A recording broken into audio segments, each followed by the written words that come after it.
बिस्मिल्लाहिर्रहमानिर्रहीम। Dear students, अस्सलाम वालेकुम। ऐसे राइटिंग की क्लास है। और जैसा कि आप जानते हैं कि ऐसे राइटिंग की क्लास में हम ऐसे लिखने से पहले रीडिंग करते हैं, डॉन से ओपिनियन लेकर रीड करते हैं हमारे रेलेवेंट टॉपिक पर, और उसे रीड करके हम पहले कंटेंट गैदर करते हैं और फिर हम उस कंटेंट में से पॉइंट्स बनाते हैं, उन पॉइंट्स पर डिस्कशन करते हैं, ब्रेनस्टॉर्मिंग करते हैं, आउटलाइन के लिए पॉइंट्स बनाते हैं और फिर एक आउटलाइन डिजाइन करते हैं। ठीक है, तो ये तरीक़ेकार है।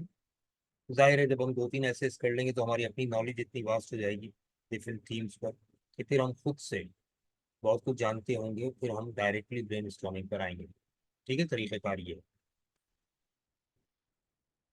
स्क्रीन शेयर कर रहा हूँ, स्टार्ट करते हैं वहीं से जहाँ पर छोड़ा था। जी जनाब।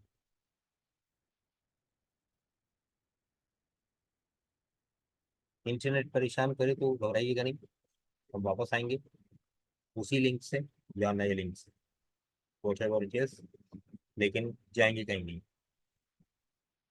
यहाँ तक हमने पढ़ा था एंटी सेमिटिक तक, और अब इससे नीचे जा रहे हैं।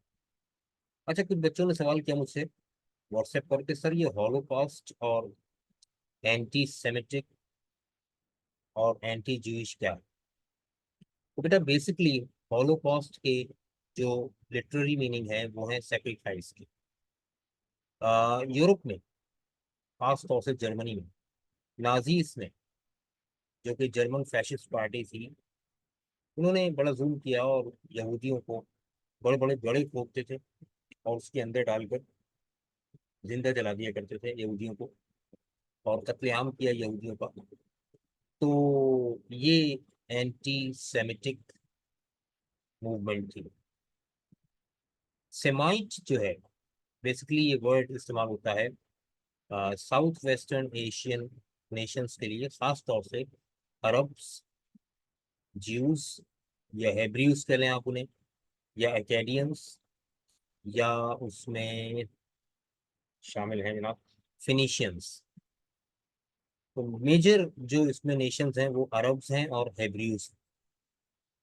तो हेब्रियूज का खात्मा करने के लिए जर्मन नाजीज ने मूवमेंट चलाई थी एंटी सेमिटिक और एंटी ज्यूइश।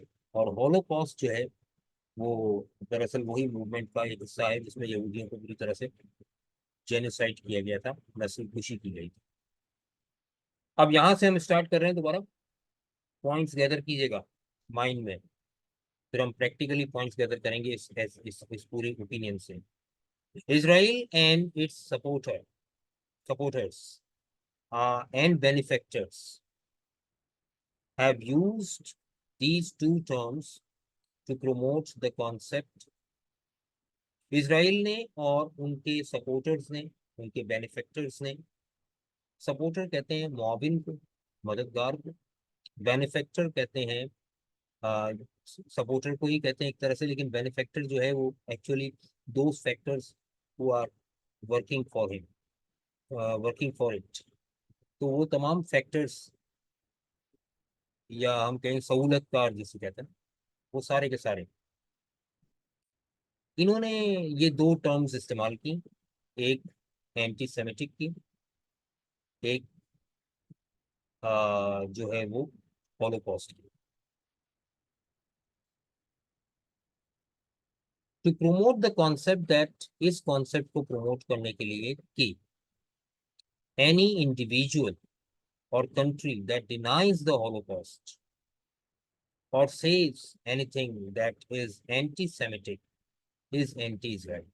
अब एक कॉन्सेप्ट ये बना लिया गया कि जो भी हॉलोकॉस्ट को डिनाई करेगा या एंटी सेमिटिक मूवमेंट को डिनाई करेगा तो वो जाहिर है कि एंटी सेमिटिक ही होगा, वो एंटी इसराइल होगा, वो डायरेक्टली इसराइल का दुश्मन होगा, यहूदियों का दुश्मन होगा, या हॉलोकॉस्ट को नहीं मानता होगा, या एंटी सेमिटिक होगा, तो फिर हम कहेंगे कि वो एंटी इसराइल। ये इसराइल ने कॉन्सेप्ट डेवलप किया।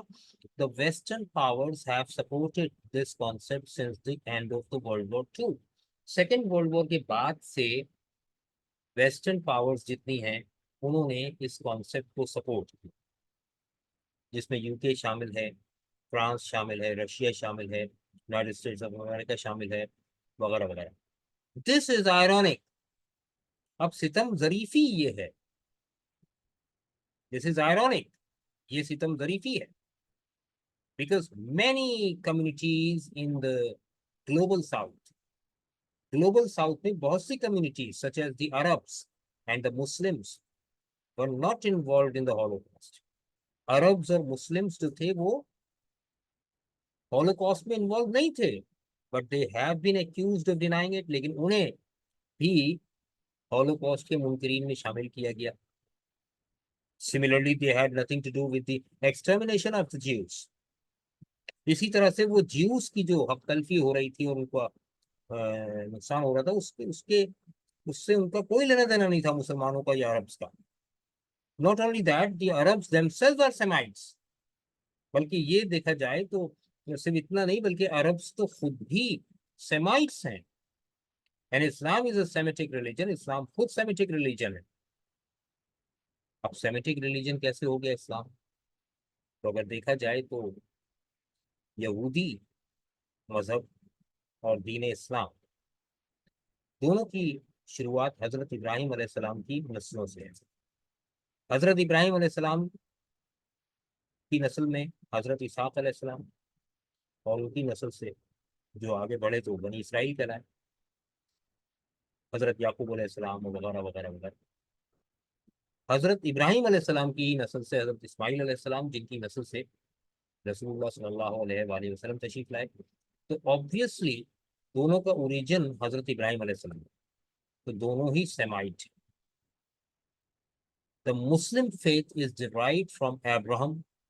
इस्लामी दीन इस्लाम भी, अच्छा दीन इस्लाम के लिए फेथ का वर्ड इस्तेमाल होता है because Islam is Deen, not a मजहब, ठीक है। मुस्लिम फेथ जो है उसको, उसका ओरिजिन भी अब्राहम अलैहिस्सलाम से है, as is the Jews faith, जैसे ज्यूस का फेथ है। They are two branches of the same tribe, एक ही कबीले की दो शाखें हुई एक तरह से। So history is a major casualty in the European narrative of this form of reasoning. अब इस किस्म की जो रीजनिंग दी जाती है ना, कि जो है, जो हॉलोकॉस्ट को नहीं मानेगा, जो एंटी सेमेटिक को नहीं मानेगा, वो एंटी इजराइल होगा, तो वो एंटी सेमेटिक होगा। तो ऑब्वियसली अरब्स कैसे एंटी सेमेटिक हो सकते हैं, मुस्लिम्स कैसे एंटी सेमेटिक हो सकते हैं? तो ये यूरोपियन नैरेटिव बिल्कुल गलत है। यूरोप का जो बयानिया है ये काबिल कबूल नहीं है, लेकिन बहरहाल ये मशहूर किया गया ताकि मुसलमानों और यहूदियों की दुश्मनी बढ़ती चली जाए। Another myth that has been promoted, एक और मिथ प्रोमोट की गई। मिथ किसे कहते हैं? मिथ कहते हैं देवमालाई दास्तान को, या एक ऐसी कहानी को जो झूठ हो मगर सब बिलीव करते हैं। एक ऐसी कहानी जो हकीकत से बालतर हो, हकीकत ना हो, हकीकत से मावरा हो, लेकिन बिलीव सब करते हो। मसलन अगर कोई कह दे कि भाई आपकी गली के कॉर्नर वाले मकान में जिन्नात रहते हैं, चुड़ैलें रहती हैं, और आप रात के वक्त वहां से ना गुजरा करें, तो मैं तो कहूंगा भाई मैं तो मानता ही नहीं इन चीजों को। नहीं भाई नहीं, मैं नहीं डरता इन चीजों से, मैं नहीं मानता। होते होंगे जिन्नात वगैरह, लेकिन मैं डरता नहीं हूँ, कुछ नहीं बिगाड़ सकता कोई। अब ये कहने के बावजूद यकीन जाने, हकीकत तो ये है कि मैं भी नहीं गुजरूंगा वहां से, गुजरूंगा मैं भी नहीं। इसका मतलब कहीं ना कहीं मेरे लाशऊर में उसके ऊपर यकीन है, बिलीफ है ना। बज़ाहिर मैं भी कह रहा हूँ कि भाई मैं नहीं मानता, लेकिन कहीं ना कहीं मेरे जो सबकॉन्शियस है उसमें कहीं ना कहीं जो है ये बात छुपी हुई है कि यार होशियार रहो कुछ हो ना जाए। तो इट मीन्स कि ये मिथ जो है इतनी मशहूर है कि सब मानते हैं, हालांकि ये झूठ साबित हो चुकी है। तो ये मिथ है, रियल नहीं है, रियलिस्टिक अप्रोच नहीं है इसमें, रियल स्टोरी नहीं है। तो another myth that has been promote, एक और मिथ प्रमोट की गई ना साथ साथ, is the invincibility and discipline of the Israeli army. कि इसराइल की जो आर्मी है वो इनविंसिबल है। इनविंसिबल का मतलब होता है that can not be defeated, ना काबिल तस्खीर है, जिसे हरा नहीं सकते आप। और डिसिप्लिन बहुत है उनमें। This has been proven by Israeli western supported victories. ये साबित तो हुआ जब इसराइल की जंग हुई अरब कंट्रीज से, 1967 से पहले अरब कंट्रीज के साथ जंग हुई, तो वेस्टर्न कंट्रीज ने सपोर्ट किया इसराइल को और इसराइल को विक्ट्री हासिल हुई, because of which Arab countries have refrained from attacking Israel directly since 1967। Arab countries जो हैं वो 1967 तक तो जंग लड़ते रहे इसराइल के खिलाफ वक्तन फवक्तन, और सर टकराते रहे, लेकिन इसराइल को सपोर्ट करता रहा वेस्टर्न कंट्रीज और उनके बेनिफैक्टर्स। तो जाहिर है कि इसराइल बार बार विक्ट्री हासिल कर रहा था। 1967 में जब ये मिथ डेवलप हो गया कि इसराइली आर्मी इनविंसिबल है, उसको कोई नहीं हरा सकता, तो अरब्स ने भी अटैक करने से किनारा किनारा कशी इख्तियार की और उन्होंने अटैक करना छोड़ दिया। 1967 तक अटैक कौन करता रहा? तो अरब में शाह फैसल, किंग फैसल की जो फौज थी वो लड़ती रही इसराइल के खिलाफ। लेकिन 1967 के बाद से उन्होंने भी जंग करना छोड़ दी, क्योंकि एक मिथ डेवलप हो चुका था। अब आएंगे हम उस मुद्दे पर जो हमारे थर्ड वर्ल्ड वॉर से रेलेवेंट है और आजकल के करंट अफेयर्स के साथ directly connected. Iran bye it's recent attack has shattered this myth. Iran ने हालिया हमला किया इसराइल पर, तो ये मिथ जो है इसके चीथड़े उड़ गए, इसके परखचे उड़ गए, शैटर होके रह गए कि इसराइल इनविंसिबल है। And the denial of the Holocaust and anti-Semitism have become a joke universally। सारी दुनिया में हॉलोकॉस्ट और एंटी सेमिटिज्म जो है उससे इनकार एक मजाक बन गया। But the price for this has been paid by the children and women of Gaza. लेकिन इसकी कीमत अदा करनी पड़ी गजा की खवातीन और बच्चों को, अपनी जानों के नजराने देने पड़े। The public specially the young in most western countries have protested against their governments support for Israel.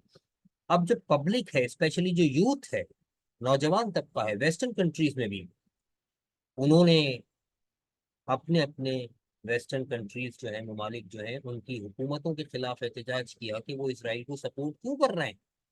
आप देख लें आज भी रशिया में, फ्रांस में और जर्मनी में, इंग्लैंड में, इवन अमेरिका में, वहाँ की पब्लिक जो है वो एहतजाज कर रही है, प्रोटेस्ट कर रही है। बड़ी तादाद, जितने मुसलमान प्रोटेस्ट नहीं कर रहे जितने वो लोग प्रोटेस्ट कर रहे हैं, सिर्फ इसलिए कि उनकी गवर्नमेंट इसराइल को क्यों सपोर्ट कर रही है, क्योंकि इसराइल जुल्म कर रहा है, सबको नजर आ रहा है।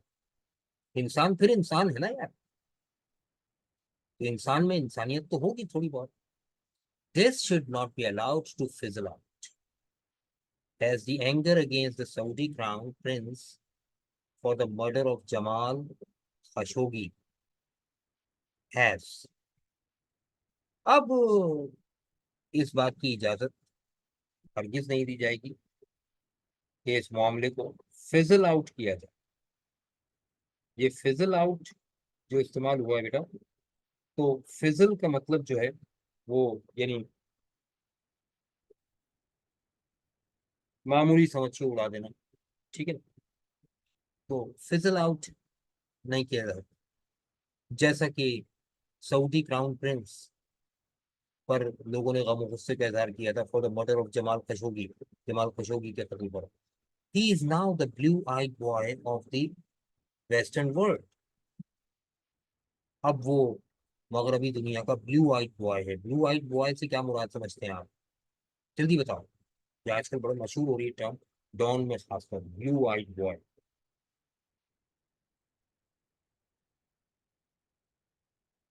जल्दी से बताओ।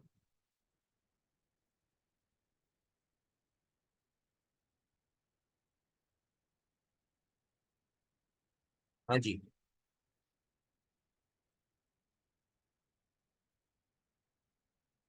जल्दी से बताओ। देखते हैं किसकी करंट अफेयर्स पर किसको थोड़ा बहुत।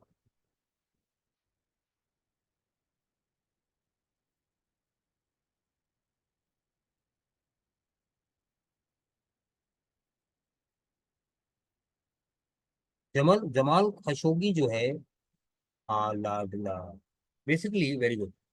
अख्तर हुसैन साहब, किसी हद तक सही जवाब दिया आपने।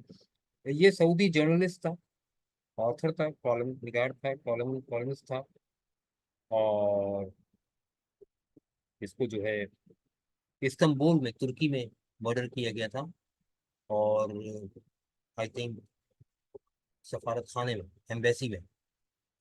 तो अब जाहिर है कि सऊदी क्राउन प्रिंस जो है, वो उसमें उसके खिलाफ गम और गुस्से का इजहार हुआ काफी हद तक। A person who treated well with people. A person who treated well with people. नहीं, बेसिकली यहाँ पर टर्मिनोलॉजिकल मीनिंग देखेंगे हम, ठीक है ना। तो blue eyed boy of the western, मगरबी दुनिया का बड़ा लाडला, बड़ा चहीता था वो। The formal and informal alliances that had been formed among opponents of Israel should be kept alive. अब जो फॉर्मल या इनफॉर्मल अलायंसेस हैं, जो इल्हाक की हुई कौमें हैं, that had been form among opponents of Israel, जो इसराइल के मुखालिफिन में बनाई जाती हैं, शुड बी केप्ट लाइव, उनको जिंदा रखना चाहिए, so that a positive change can take place in international media, ताकि इंटरनेशनल मीडिया में एक पॉजिटिव चेंज आए, and the last remnants of colonialism can be wiped out, और मगरबी जो कॉलोनियलिज्म था, साम्राज्य हुकूमत थी, उसकी आखिरी बाकियात भी मिट जाएं, and a moral and a more equitable world created for the coming generation, और आने वाली नस्लों के लिए एक अच्छी और इंसाफ पसंद दुनिया वजूद में लाई जाए। बेसिकली हुआ क्या, देखो बता, ये तो एक मिसाल दे दी उन्होंने जमाल खशोगी की। दर हकीकत कहना ये चाह रहे हैं कि देखो, सऊदी क्राउन प्रिंस मगरबी दुनिया का चहीता क्यों? अभी आपने सुना होगा मोहम्मद बिन सलमान का बयान, जो शाह है, बादशाह है अरब के, उनका बयान सुना होगा कि उनकी जो औलाद है वो यहूदी बीवी से है। जो वली अहद है सऊदी अरब का, उसकी माँ यहूदी है, और वो अपनी माँ का वफादार है। मगरबी दुनिया उसकी यही बात पसंद करती है। बड़ा लाडला बना हुआ है अपनी मगरबी दुनिया का, खासतौर से इसराइल। और इसीलिए इसराइल से इतने ज़्यादा पैक्ट भी हो रहे हैं, इतने ज़्यादा एग्रीमेंट्स भी हो रहे हैं, और हाथ भी मिलाया जा रहा है, उसको कबूल भी किया जा रहा है, उसको अरब कंट्रीज में जगह भी दी जा रही है, बिजनेस भी दिया जा रहा है ना, एकोमोडेट भी किया जा रहा है। तो ये सब कुछ इसके पीछे है। बहरहाल ये एक साजिश है, और अल्लाह ताला इसके पीछे जो लोग हैं उनको अल्लाह ताला खुद अजाब का शिकार कर रहा है, हम देख रहे हैं। खैर, ये हमने आर्टिकल पढ़ा। अब देखिए, ये basically the writer is an architect Arif Hasan, जिन्होंने लिखा है। 23 अप्रैल 2024 को ये शाया हुआ था, रिसेंटली शाया हुआ था, अगर देखा जाए तो लास्ट वीक से कुछ पहले ये पब्लिश हुआ था डॉन में। और हमारी जो थर्ड वर्ल्ड वॉर की जो हम कहेंगे कि खदशात हैं, उनसे रेलेवेंट बहुत सारे फैक्ट्स हमें इसमें मिल जाएंगे। खास तौर से वर्ल्ड वॉर को हम वर्ल्ड वॉर कहते क्यों हैं, सबसे पहली बात। हाँ जी, अब डिस्कशन शुरू हो रहा है, इंपॉर्टेंट पॉइंट्स निकालेंगे, यहाँ से गैदर करेंगे, अलग लिखेंगे, उन्हें जमा करेंगे, फिर ऑर्गेनाइज करेंगे, उन पर बहस होगी, मैं माइक ऑन करूंगा, बातचीत होगी, ये सब कुछ होगा। ठीक है ना? बताइएगा, एक वर्ल्ड वॉर जो है, वर्ल्ड वॉर क्यों होता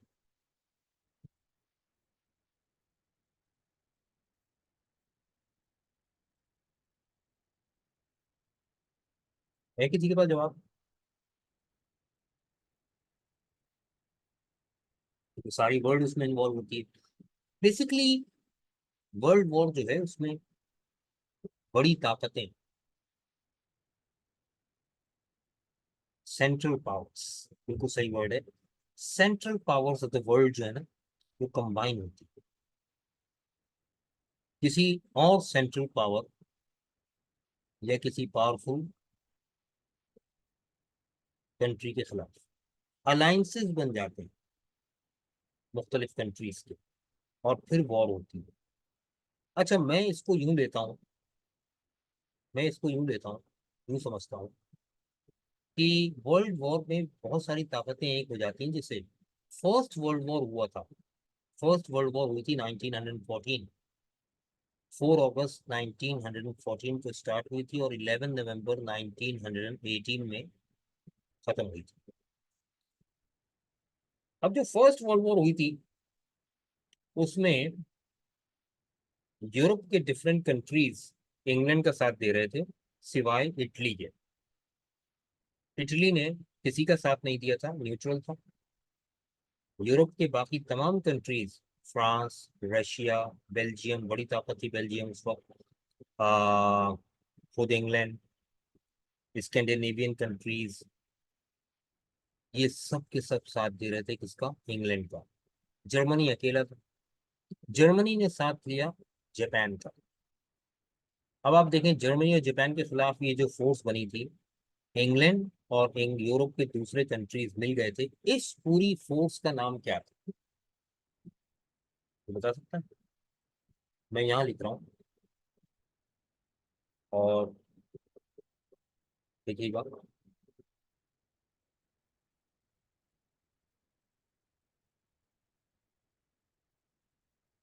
ये नाम था, मैं अलग से लिख रहा हूँ, हाईलाइट कर रहा हूँ ताकि आपको नजर आए। ये देखिएगा, रेड से मैंने लिखा है डी ऑक्सीडेंटल्स। जर्मन और जापान के खिलाफ जो फोर्स बनाई गई थी उसका नाम था दी ऑक्सीडेंटल्स।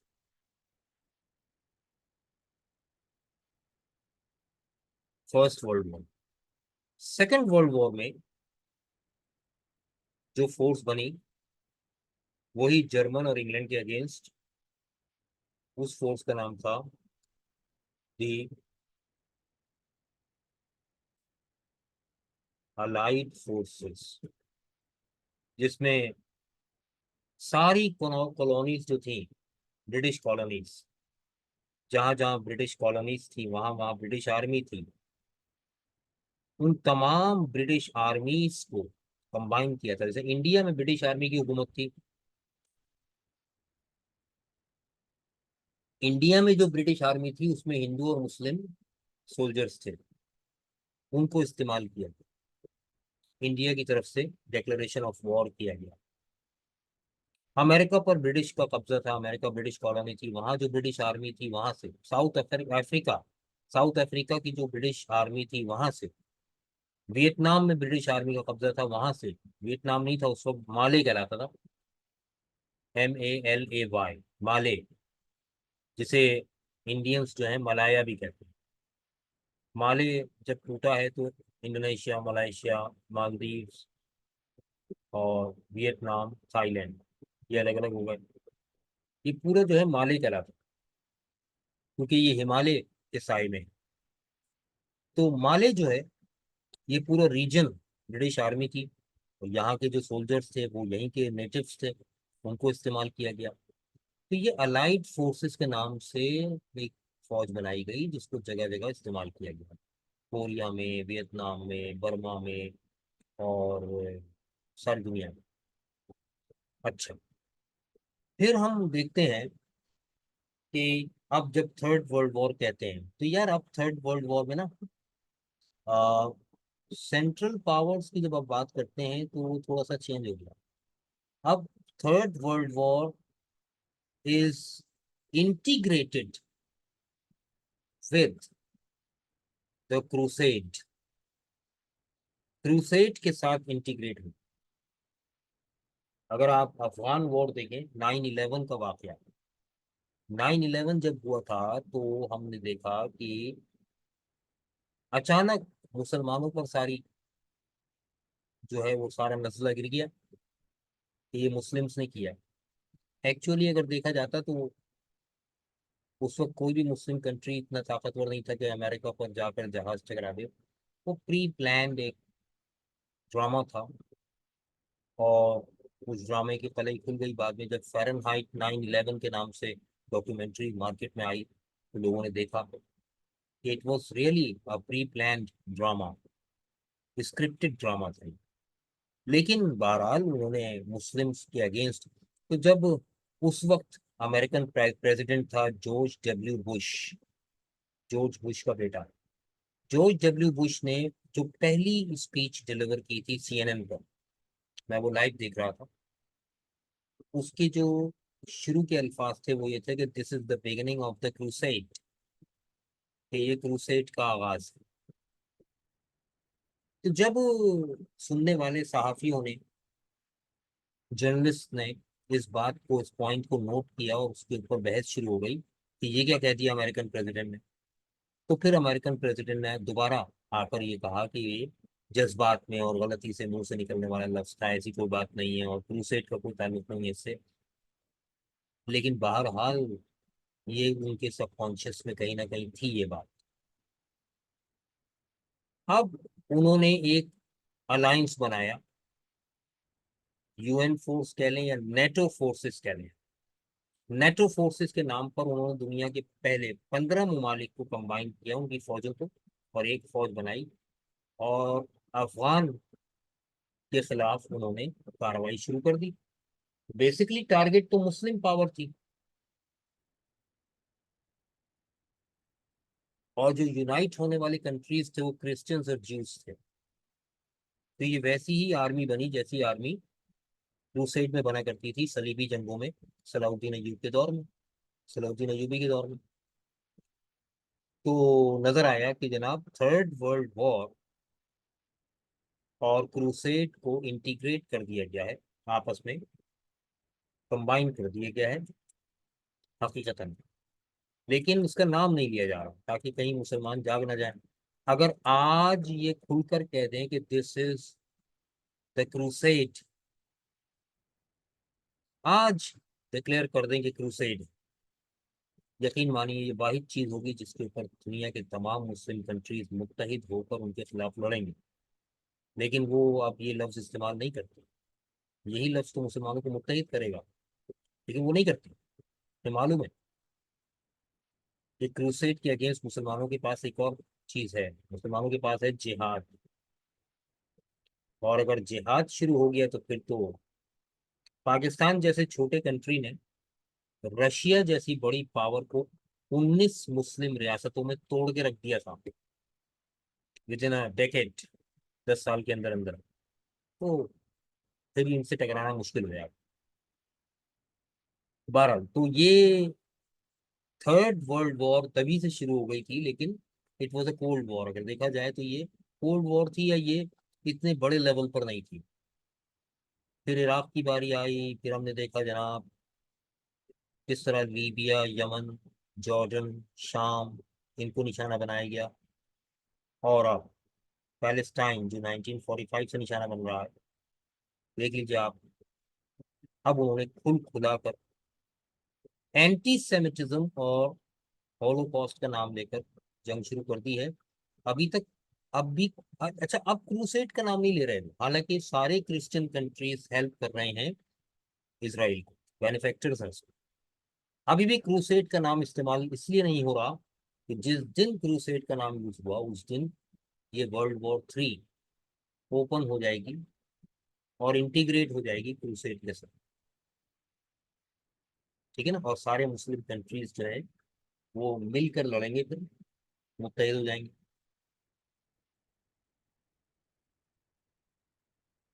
ठीक है ना, डिवाइड एंड रूल का जो फॉर्मूला है वो तबाह हो जाएगा। ये है। अच्छा जी, अब आइए जरा यहाँ से लेते हैं कुछ पॉइंट्स। तो सेकेंड वर्ल्ड वॉर के पीछे, फर्स्ट वर्ल्ड वॉर और सेकेंड वर्ल्ड वॉर के पीछे जो रीजंस थे, अब हमारी ब्रेन स्टॉर्मिंग स्टार्ट हो रही है, जो आज हम स्टार्ट कर देंगे, और इंशाल्लाह कल नेक्स्ट क्लास में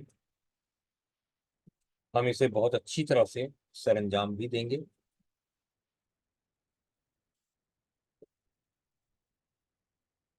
हाँ जी। पॉइंट नंबर 1 कह रहा है कि what are the causes behind the World War One and two. हमें ये कॉजेस डिस्कस करने पड़ेंगे। फिर हमें ये देखना पड़ेगा कि are the same causes exist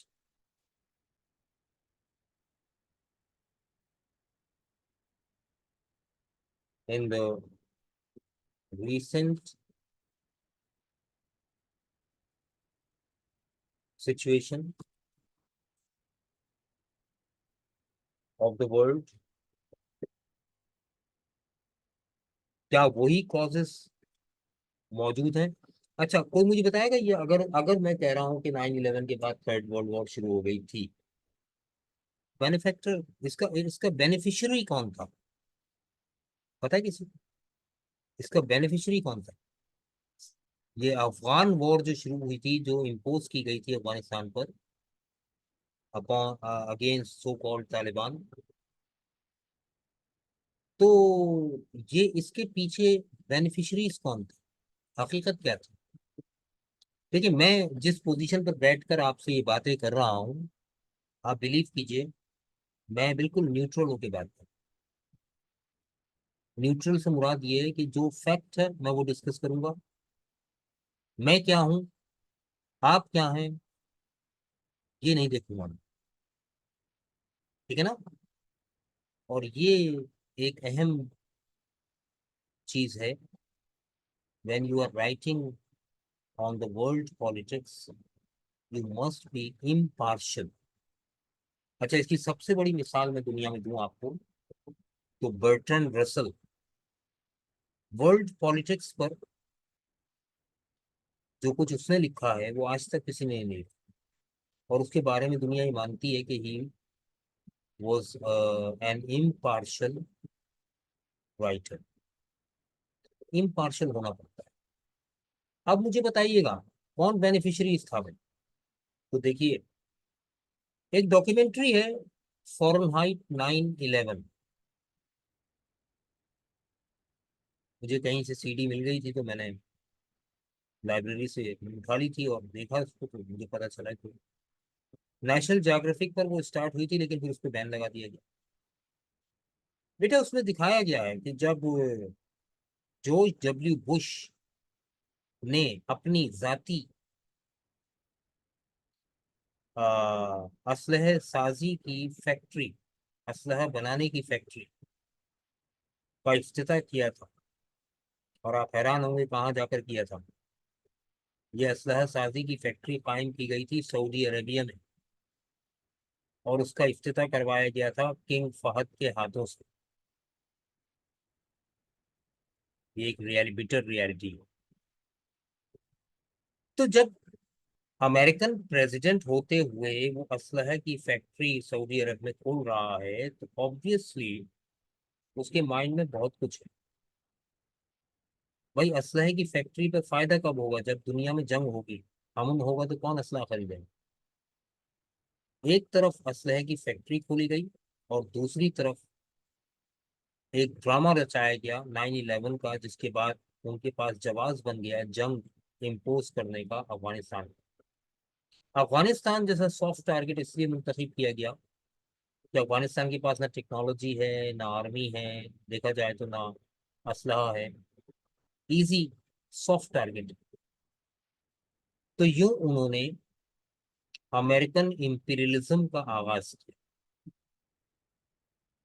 और यूं उन्होंने जंग शुरू कर दी, और उसमें नेटो फोर्सेस वगैरह को इन्वॉल्व कर दिया। तो यूं असलहे की जरूरत पड़ती गई, और George W Bush being the president of America, तमाम ठेके जो थे असलहे के वो अपनी फैक्ट्री को देता गया, और जाती तौर पर उसने फायदा उठाने के लिए अमेरिका को एक जंग में झोंक दिया। तो ये वही वाली बात है, जब मैंने बताया था फर्स्ट वर्ल्ड वॉर में मिल्स ने बॉम्ब बनाया था, और फैक्ट्रीज ने उसको फाइनेंस किया था, और इंग्लैंड ने टैंक बनाए थे। है ना। तो बेसिकली बॉम्ब्स और टैंक कब बिकते, जब जंग होगी, तो जंग करवाने के लिए फिर इन्वेस्टमेंट की गई। तो similar happenings occurred in the pre 9/11 incidents. आई बात समझ।